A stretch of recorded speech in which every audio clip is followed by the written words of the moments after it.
Hello everyone, Kat here, and welcome back to another Crowfall update video. Today we have a new archetype, we got God history, and we have pricing on the game. So first let's talk about the archetype that was introduced. It's called the Confessor, and it's the first one of the spellcasters, so I'm going to take a look at that right now. Strength is 1, Dexterity is 3, Intellect is 3, and Spirit is 2. And their range DPS, that's their role. Backstory, think of me as your confidant, no, as your brother. That is the depth of my love for you. What do you know of the hunger, brother? Do you believe that every world must die as a tree rots from age and decay? That the hunger is a dark sorcery, the work of greedy conjurers and demon worshippers? No, this is not true.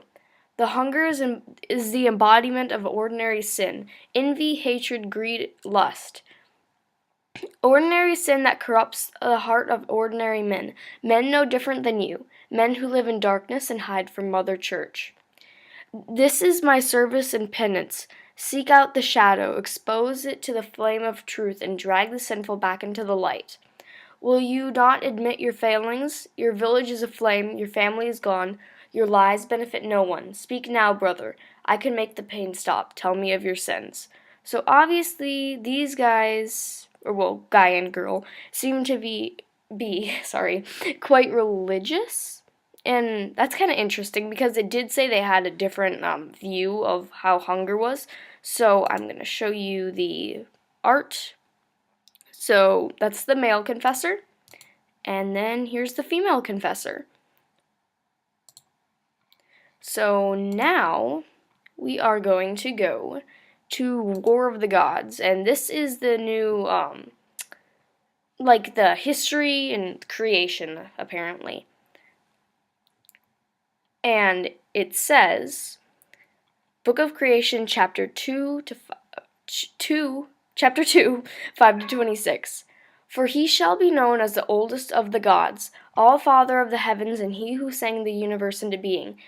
These titles and more shall be granted unto him, for he is king by right, and ye shall call him Vulcan the Ancient, creator of all, and he who sits upon the dragon throne. I like how they write this. It kind of sounds ancient. The dragon throne is his and his alone, though it be ill named, for surely it is more throne than dragon. In the time before time, the great Lord came upon the worm eternal, and did it anger him. He ripped the great beast asunder, turning one to two. And he did name them both. The one he called Yamer, king of snakes, and the other Lessa, queen of worms. And yet his work was not done. He bent the great tail of Lessa, twisting it unto itself till the arc of her spine formed the heavens above, and thus the sky was given substance and form. The stars appeared in the glinting on her scales, and her breath became the eastern wind. He stole Ymir's fire, and hung it in the western sky. He called this work the sun. He stole Lessa's unborn, placing her egg at the eastern edge of heaven. He called this the moon. The king of snakes dared not move, for fear his wife would be broken. The queen of worms dared not move, lest the sky collapse and her children perish. His work finally ended. Vulcan did sit on Ymir's back, making the creature his living throne, and there he sat for time immemorial until the death of Gaia and the hunger. So this looks like, would that be Falcon? Maybe. No, that looks like Vulcan. I don't know who that guy is. Oh, he must be in here. And so the High Prince Archon accepted as his birthright the sun, which was stolen by his father from Ymir, the Serpent King. His brother Cain was furious that he should be denied the gift of fire, for the great smith loved not his barren realm, the moon. Archon took the rising sun as his symbol, adorning it on his golden plate and tabard.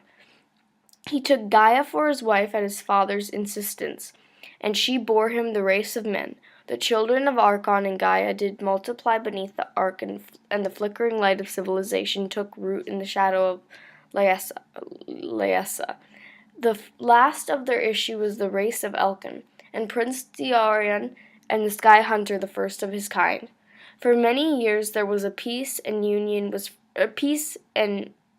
fruitful, but the marriage of justice and life was one of convenience, not love, and thus was it poisoned at the root. So this is Prince Archon. And so did Archon swear to bring his brother to justice, but his heart sought vengeance, not peace.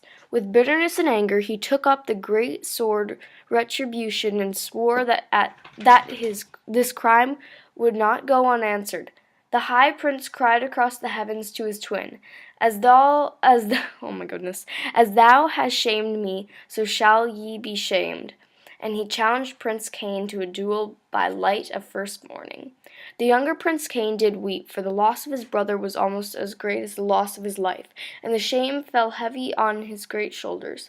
On break of dawn Cain did come to the place of his brother's choosing, but he brought not the great hammer Sorrow with him.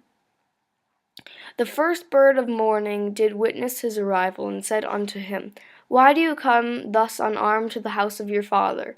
And Cain replied, I cannot undo that which I have done. I wish to live no longer. Yet in that time and place the Sky Hunter laid in wait, angry over the death of his mother. The hunter fell upon his uncle, thinking to take him unawares. Prince Cain lashed out in surprise, and felling the Sky Hunter with a single blow. When Archon arrived and saw what had transpired, he said to his brother, My son has taken my steed, challenging you in the time and place my choosing. You have proven your innocence in trial by combat. Justice will never be mine. And Archon gathered up the body of his son and left that place. His yearning for vengeance was not sated. So this must be Cain, I would think. And then here we have Cain versus the son, I think. Okay, and I'm not going to read the whole pricing FAQ to you guys because you can read that on your own. But the most important thing in that is that they believe the game is going to cost about $50, which is reasonable because this game looks absolutely amazing. We just need some gameplay clips. And then it ends it off with, as always, keep those opinions and forum posts coming. So, see you guys later. Bye. Meow.